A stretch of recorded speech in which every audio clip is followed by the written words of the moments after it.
It's the afternoon of Saturday the 10th of April. Roger de Vlaminck arrives at the Brooklyn team's hotel in La Mollet, north of Paris. His teammates and the team personnel are already there to meet him.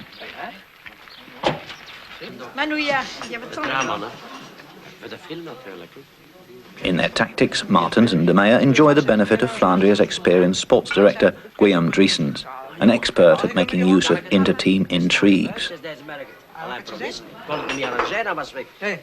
In Italy, Francesco Moser is hailed as the new great hope. At last, a new Campionissimo, who might live up to the glorious past, reminiscent of the great Fausto Coppi.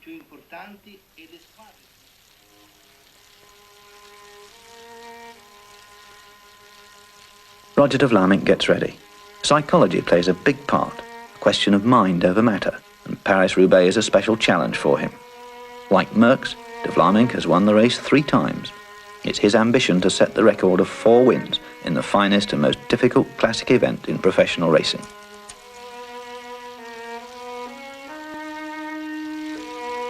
He knows that his arch-rival Merckx might be the one to do it tomorrow. 4 victories.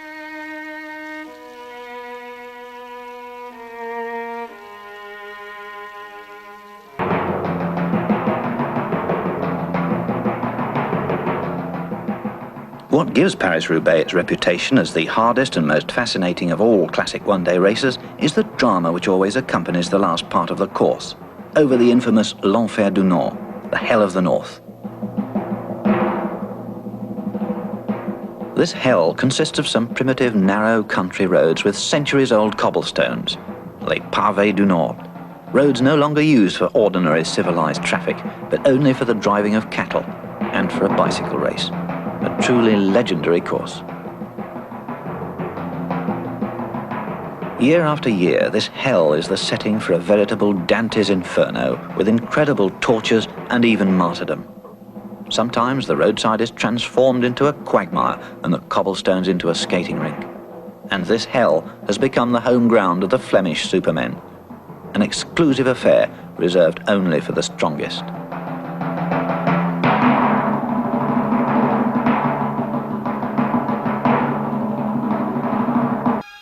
Sunday, the 11th of April. It's 7:30 in the morning. From here at the square in Chantilly, the 74th Paris-Roubaix will start in a couple of hours. The race was run for the first time in 1896 and has since been run every year except during the war years. And every year adds to the legend of the Hell of the North.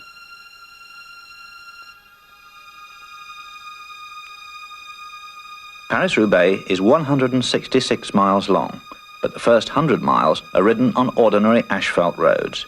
It's at Novilly that the course's strategic zone commences, the terrible Pavé du Nord. At the hotels this morning, the teams are getting ready to meet up at the starting place in Chantilly. Each one of the bicycles has been taken apart. Each bicycle has 10 or 12 gears, but the individual riders have each chosen the number of teeth on their sprockets.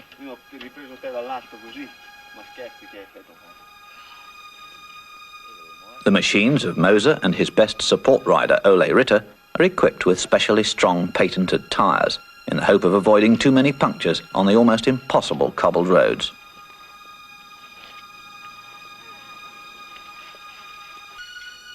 The competitors consume a solid breakfast. Brooklyn is a good team. Roger de Vlaminck can expect loyal and effective support from riders such as De Witt, De Monk, Van der Slagmolen, Borgognoni, Gualazzini, Osler. They are all riding for de Vlaminck's chance. A rare steak is a good breakfast for what lies ahead.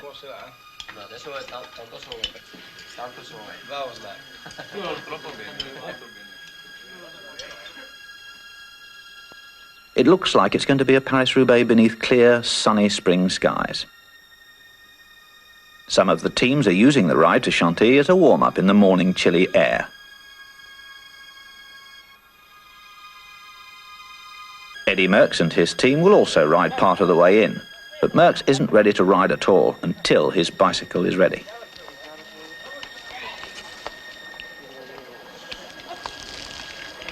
time is 10:30.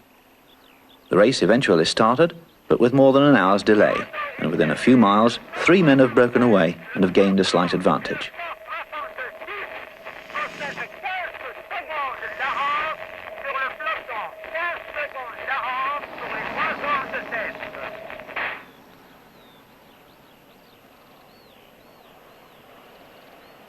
Three French riders who in any case don't have a chance, which is perhaps why they're trying to distinguish themselves at this early stage when the favourites are still idling and nobody's interested in increasing the pace.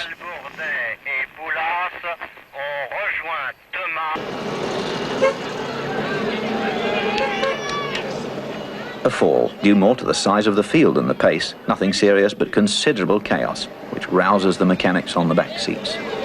Ah, eccoli là, va. No, no, qua adesso, va.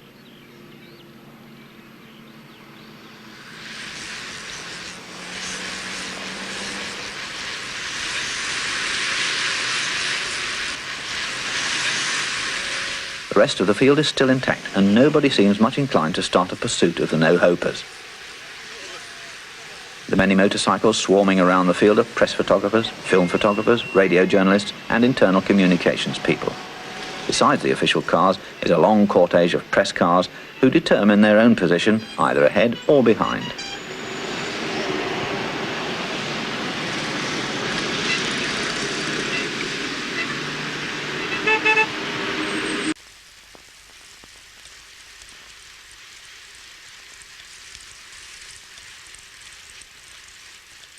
There's excellent teamwork in the breakaway trio. They're all sharing the pacemaking so that their riding really amounts to something.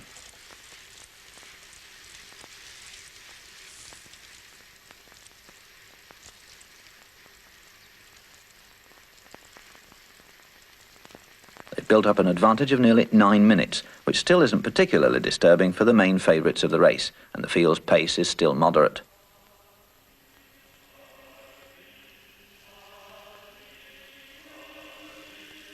As a matter of form, it's Molteni and Flandria, which is to say the supporting riders for Merckx and Martens respectively, who've gone into the front to make sure that the pace, in spite of everything, doesn't get too slow.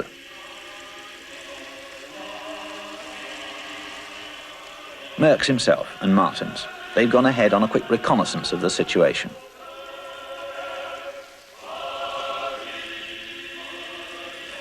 Right in the middle of the field, wearing the rainbow jersey, is world champion Henny Kuiper of Holland. And sheltering behind his support rider Gualazzini, Roger de Vlaming, waiting.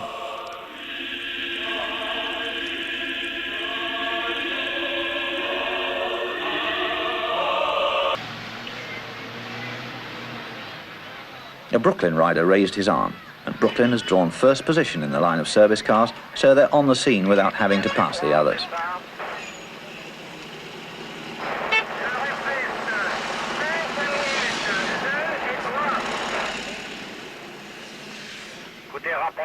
Changing a wheel can take a maximum of 10 seconds.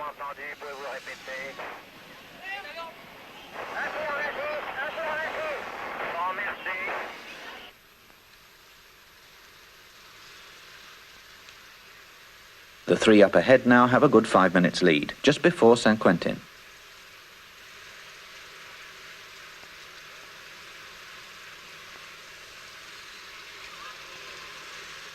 All three still seem very fresh, and they take turn in the lead with a smooth, harmonious rhythm.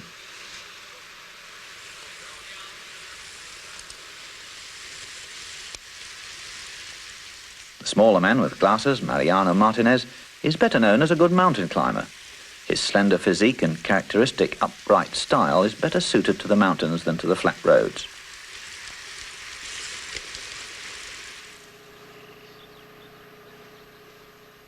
One of the three, Jacques Boulas, has punctured. Fortunately, the Jobbo team car is right behind the breakaway group.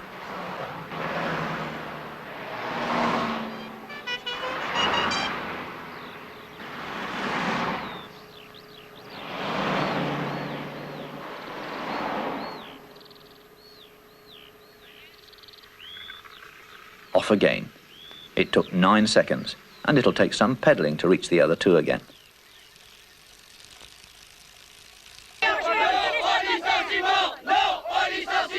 No!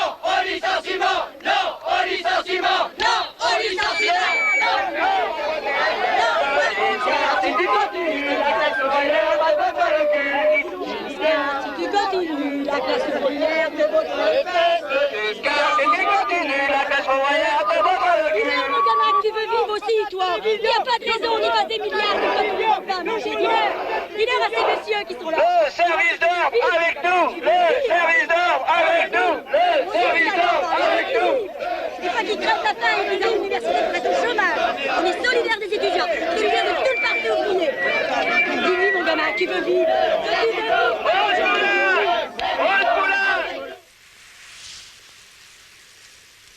But both the breakaway trio and then the field are allowed to slip through, and after some delay, the accompanying cars. The bike race goes on.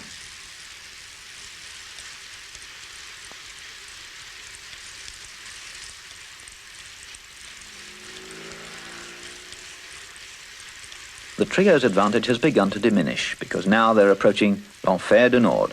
It isn't far to hell now, and the main field starts to accelerate.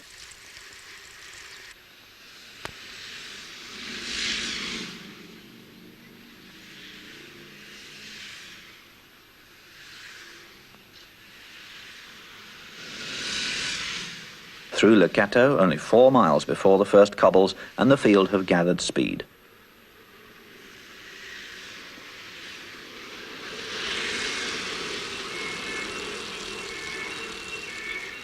Right behind the pack are 2 official cars. Then the 15 service cars, a few press cars, most of them have gone on ahead.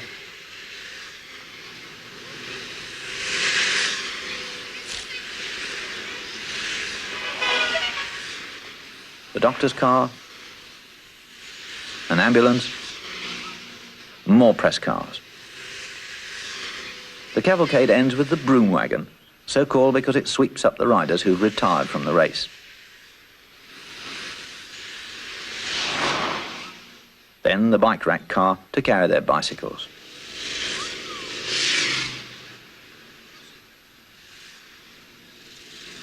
Neuilly, immediately before the rough stuff. The time is 10 minutes to 2.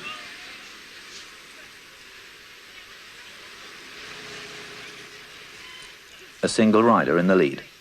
It's Talbot, one of the 3 breakaways. And then there are the other 2, Martinez and Boulas.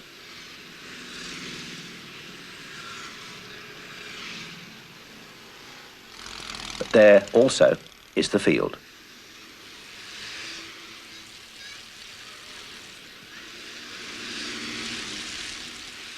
It's important to be among the first in on the pavé, as the twisting cobbled roads cause an immediate spreading of the field.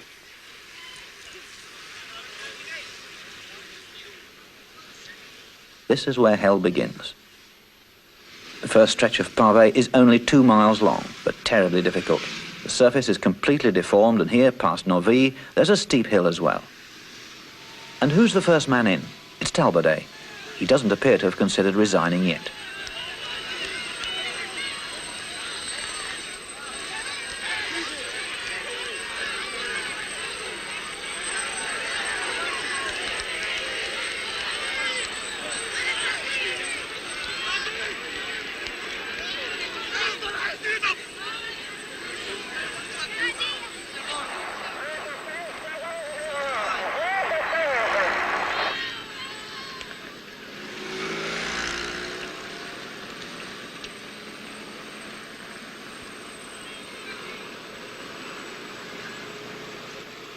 But then it happens. The front of the field catches up with him and streams past. It's Roger de Vlamingh, followed by Walter Planckaert.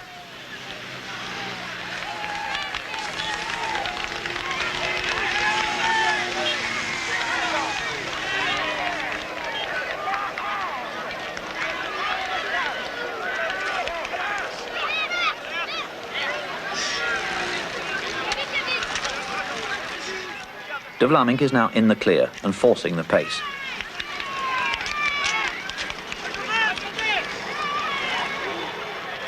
There's panic in the field and signs of disintegration.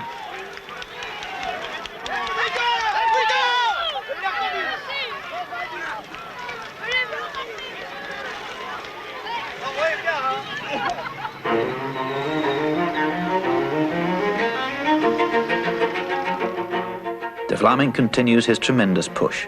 Not that he intends to go it alone, but rather to provoke a state of alarm and split the field.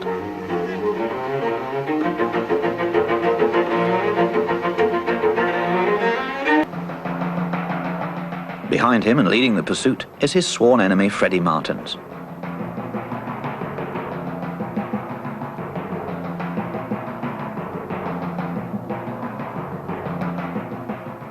André Dirks is at his rear wheel, and they have de Vlaeminck under control.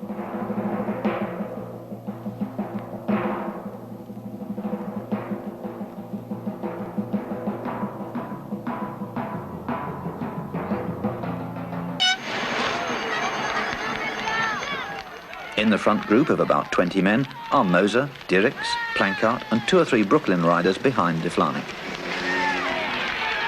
But Merckx is here at the head of the second group, and behind him, Walter Godefroot.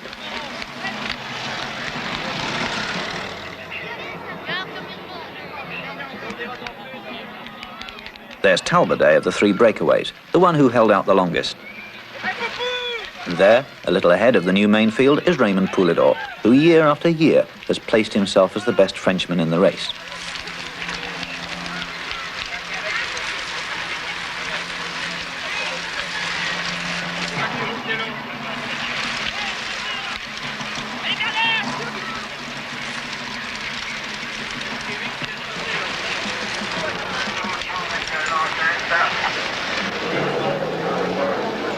At the rear, the weak and the more unfortunate are being left behind, while those who don't like cobblestones prefer riding along on the roadside.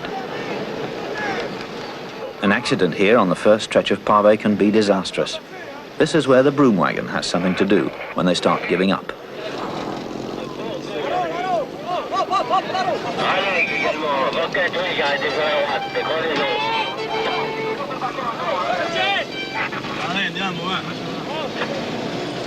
These old cobbled roads are hardly ever used except by farmers on their way to the fields, and now on this calm Sunday in April, a bunch of crazy bike riders.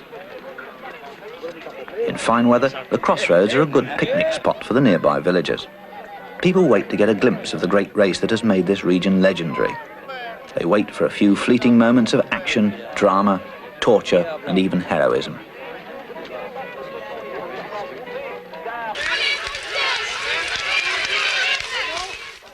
A mile later, and the situation is fairly obvious. They're still pounding away in the leading groups. Several in that company don't want to make it easy for Martens to join on. Dirks is leading the way, in front of Verbeek. Once again, the Flemish riders are dictating the pace. Despite the tremendous pressure up front, Merckx's group, led here by Godefroot, is about to make contact. Only 7 seconds separate them, so a merging of nearly all the men that matter is imminent. How far now does the hapless Martens lag behind? He's got to slog away at it in order not to lose his chance. If the main group swallows him up, and they aren't far behind, he risks getting stuck with them. Martens is a very strong rider, particularly in time trials, but it's remarkable that none of his teammates up ahead have come back in order to help him.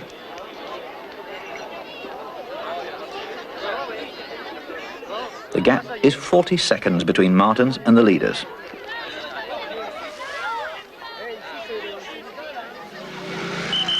And there's 20 seconds between Martens and the main field, here being led optimistically by the Dane Ole Ritter.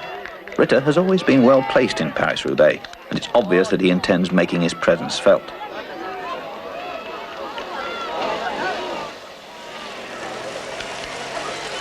There are other good riders in this group too, who will contribute to narrowing the deficit, hoping that sooner or later the speed up front will diminish. But most of them are doing their utmost just to keep up. The back end of the field is starting to fall apart, and one by one the stragglers have to call it quits. The weeding out mercilessly continues. Following the main field comes the line of vehicles. The officials in the red cars still won't let the service vehicles pass the field and drive up behind the leaders.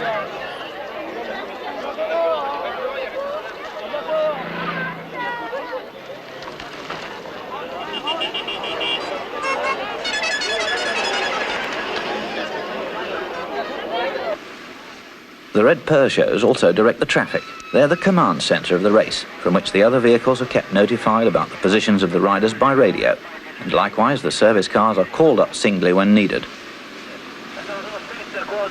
A fall, number 163, Hervé Enordi of France. He won't be getting back on his bike today.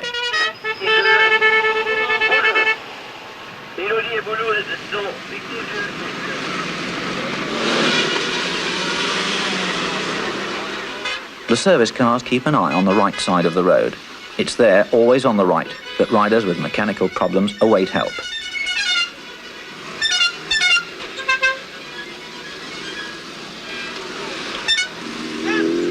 Such as here, for example. It has to be quick now, because so much is happening up ahead. And he'll have to do the best he can with that wheel.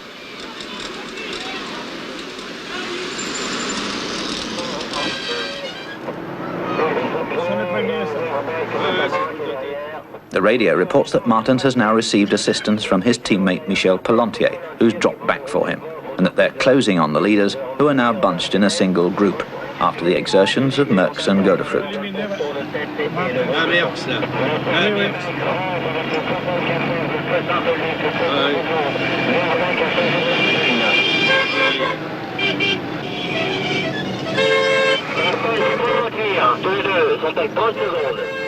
Now de Vlaminck has to be notified that Martens is approaching.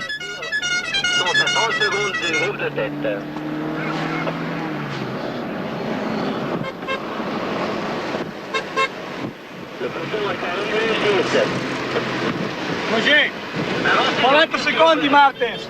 Martens e Pellantier, 40 secondi.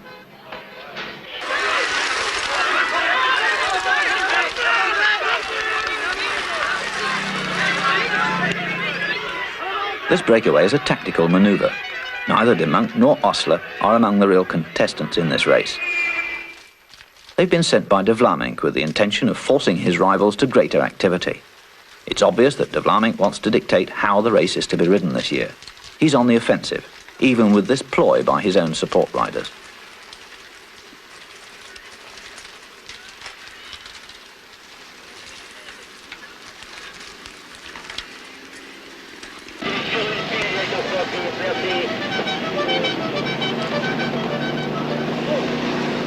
The expected regrouping takes place behind the breakaway, on the outskirts of Valenciennes. Kuiper, Poulidor and Ritter have caught up. It was their last chance to be included in the finale, which begins after the feeding station in the town. Some of the very worst cobbles are waiting further north. The race is barely halfway into hell.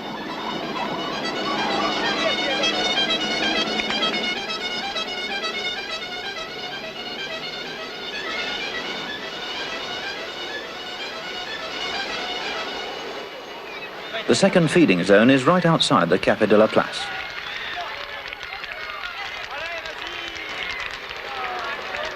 There's a lunch bag for everyone.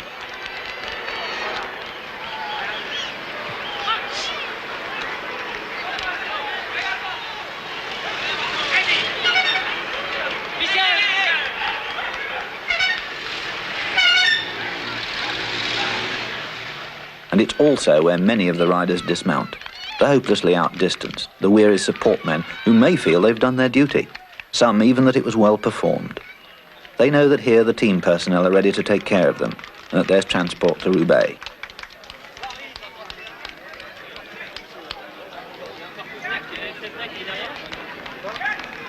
The two Brooklyn attackers still have a slight advantage. It can't go on for long, because Merckx, as usual, has assumed the role all the others are eager to see him in, the lead position. Once in front, he heads the pursuit like a locomotive. It falls into place for de Vlaminck. Merckx now has to ride after the breakaway, which de Vlaminck has organised. Merckx is causing the group to string out.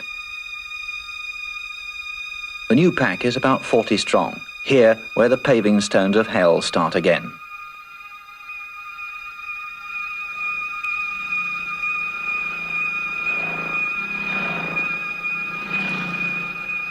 Barely 2 hours of the race remain, and a more comprehensive sorting out is imminent. Soon the long column will be thinner.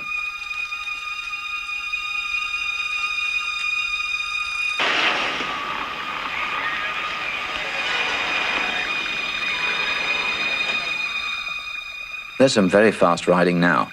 It's difficult just to keep position, to keep your rear wheel. Martens, De Meyer, Dirks, Godefroot, De Vlamingh and Merckx leading.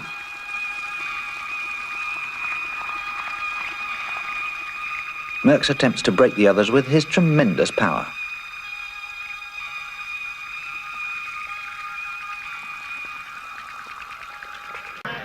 A few things have been happening in hell.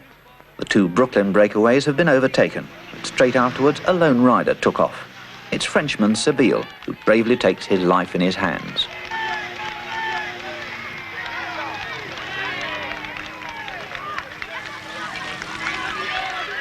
But he doesn't get very far.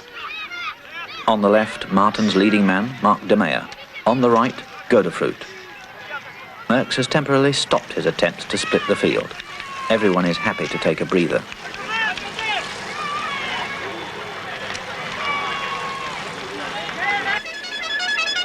More mishaps. A Brooklyn rider is among the unfortunates.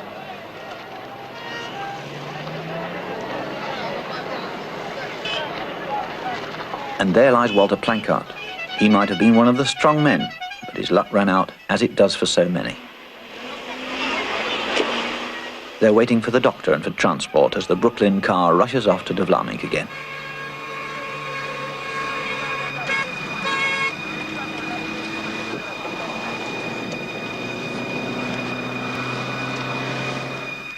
And up here, the battle is coming to the boil.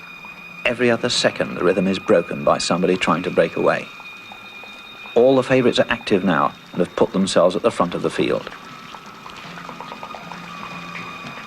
De Vlamingh, De Meyer, Godefroot, Martens, Donguillaume. They keep a sharp eye on each other. Martens has taken the lead. But off to the right, De Vlamingh suddenly attacks. Way out on the side of the road, he pedals away in a new attempt to get free.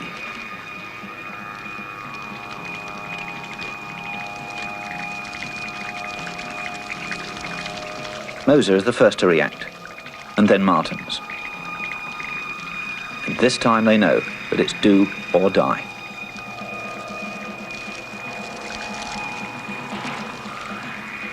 De Vlamingh once more in the process of splitting the field. Martens gives it all he's got to overtake his two rivals. Finally, he catches up with them. Right behind him is Godefroot and Raas, and so the situation levels off.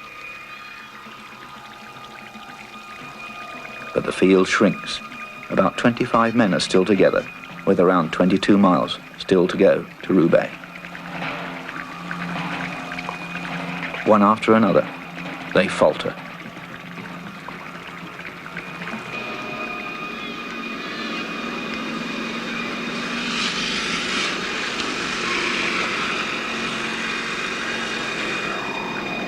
Now there's a new fall.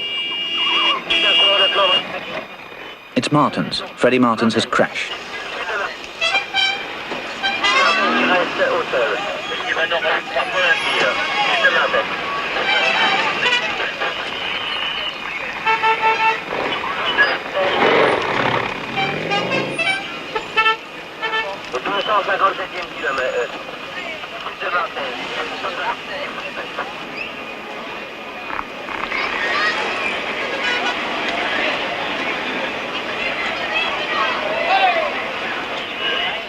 The young Belgian star has no hope now of success.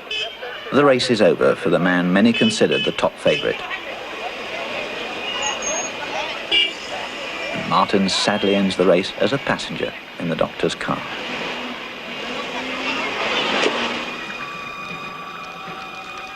Walter Godefroot has taken the lead, and now it's his turn to force the pace so that it hurts.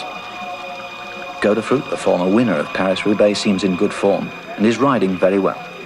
With his smooth, powerful technique, he's a real expert in this terrain and is not nicknamed the Bulldog of Flanders for nothing.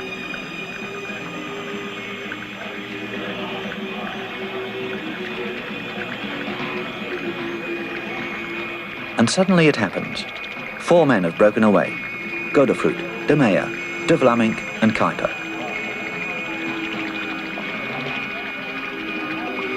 De Vlamingh looks back and proceeds to increase the speed even more. Notice De Meyer tucked into De Vlamingh's slipstream. He's riding for himself now. The crash by his captain Martens has released him from all obligations.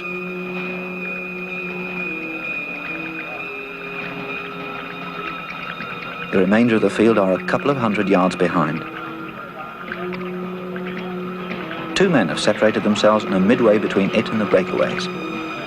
They're the 2 Frenchmen, Poulidor and Donguillaume, desperately trying to include themselves in this undoubtedly decisive escape.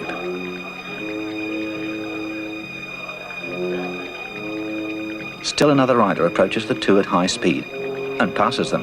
They just can't keep up with him.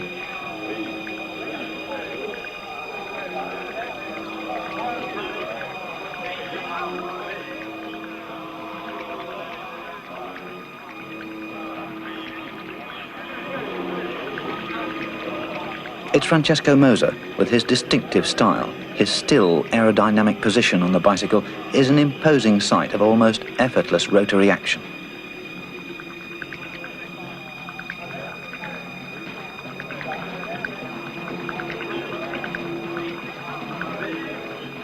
Moser continues to bridge the gap.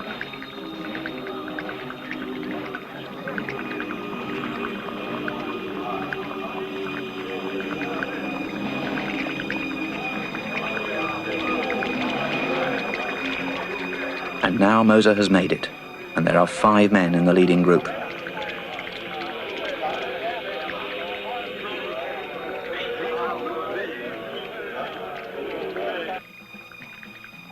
But Godefroot has problems. He's punctured, a real disaster for him, and so another man's chance has gone. Now it's obvious that the decisive move has begun, and in the service cars an appraisal of the situation is made. Who's still in the race and who isn't.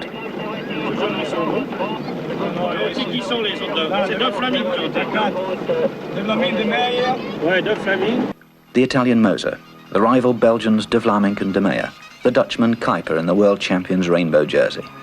These are the 4 who've gained for themselves a vital position.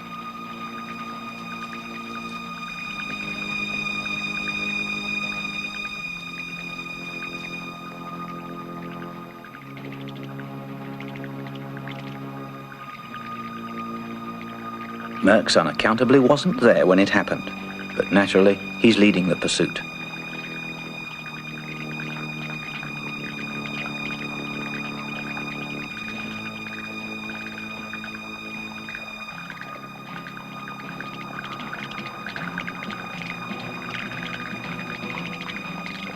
The Eurovision TV camera is positioned directly behind the 4 leading riders. The live transmission has begun, and we're into the final hour of hell. The 4 breakaways, how great an advantage do they have? 5. And here comes a single rider. It's the Frenchman Donguillaume, about 50 seconds behind the quartet.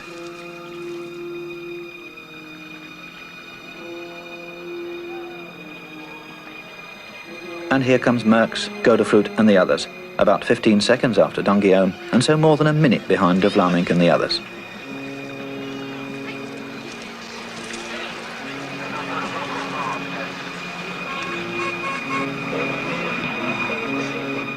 Some of the worst pavé lies close to Roubaix, and on these misshapen roads in these dust clouds, a lot can happen.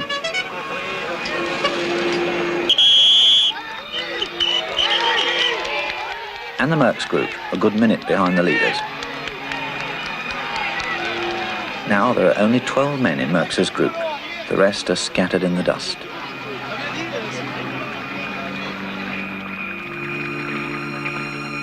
Moser and De Vlamingh are doing all the work in the lead group. They're the ones making sure that the distance between them and their pursuers is constantly increasing.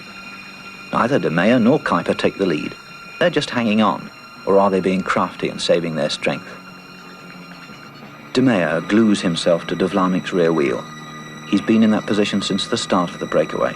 He's still marking De Vlamingh, and in so doing, furthers the war that Martens and de Vlaeminck are waging against each other.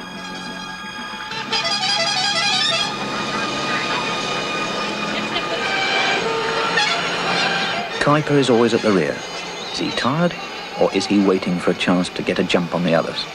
That's his speciality, and that's how, a little unexpectedly, he became the world champion last year.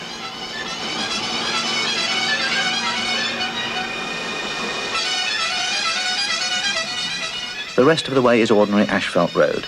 It's unlikely now that anybody in the rear group can catch up.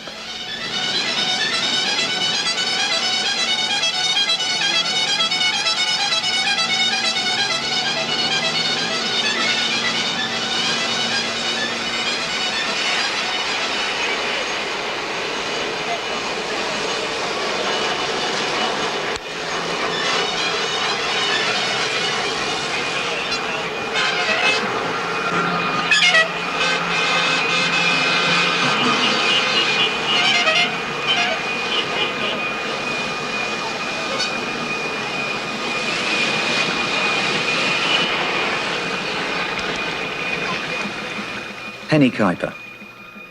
Now he plays his hand. But de Vlaeminck is alert and immediately wipes out the danger, and the ace Belgian still seems to be controlling the race.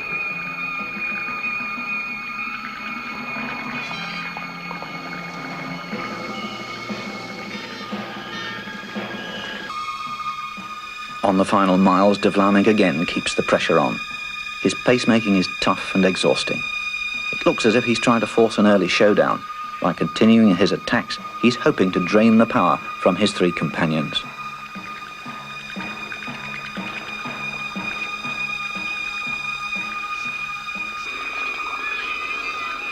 Merckx seems resigned to his fate.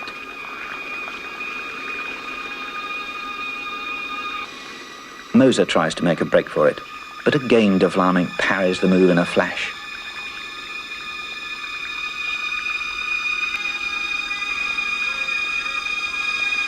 And Kuiper again, but de Vlaeminck sees it and is on his wheel at once.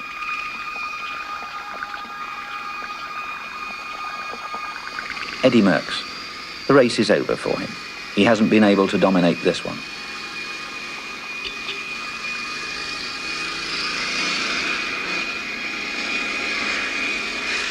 But suddenly, he mounts an attack. Only a Merckx would attack at this late hour.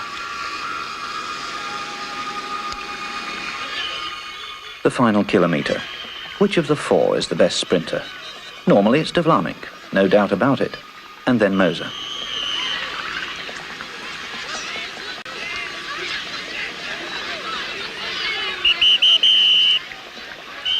Merckx.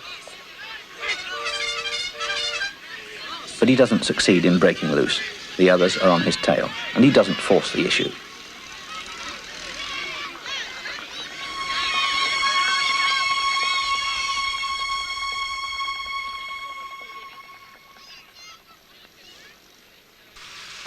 The time is 10 minutes past 5. A little relaxation before riding into the stadium.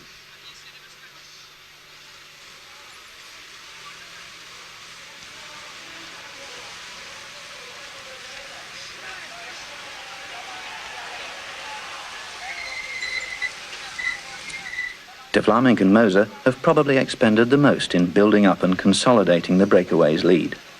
So, just how fresh are De Meyer and Kuiper?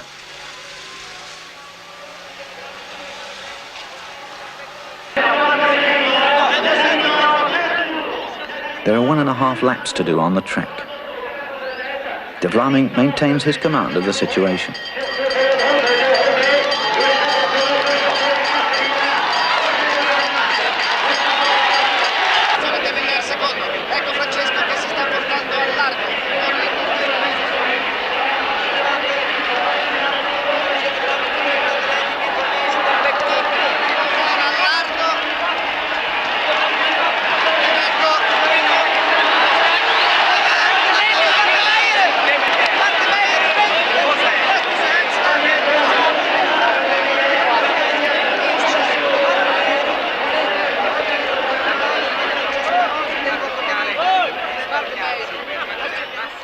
De Vlaeminck makes the tactical error of riding a long sprint from the leading position.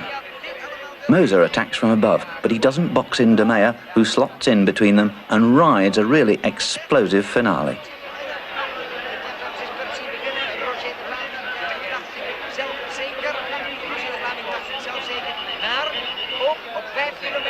First, Mark De Meyer. Second, Moser. Third, De Vlaeminck. Fourth, Kuiper. Meanwhile, Merckx's group approaches the stadium. 4 riders have detached themselves: Jan Raas, Merckx, Godefroot and Donguillon.